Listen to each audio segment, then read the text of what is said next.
Bwana Yesu asifiwe, wapendwa katika Kristo. Nataka tuongee na tuombe pamoja na hao watu wanafungwa na vita za ndoto. Kuna ndoto mchafu inakutawala, inakufunga na mpaka umekuwa mtumwa wa ndoto. Sogelea hapa na itakusaidia sana ili tupate vile tutaomba na Mungu atavunja hiyo hali ya ndoto mchafu unazozipitia.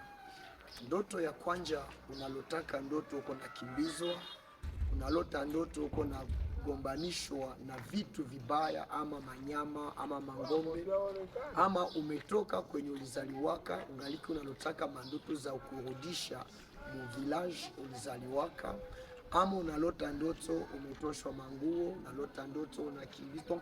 Mandoto zichafu ama ndoto za mafami demi, mandoto za mamari demi. Acha nikwambie kitu moja hivi, ya kwamba maisha ya mtu inakaa ndani ya ndoto yake. Na kama utakuwa pamoja na mimi, karibu sana katika konta yetu, na itakuwa baraka sana tuombe pamoja na wewe.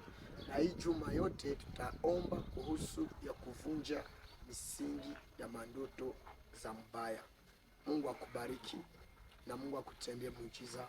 Amen.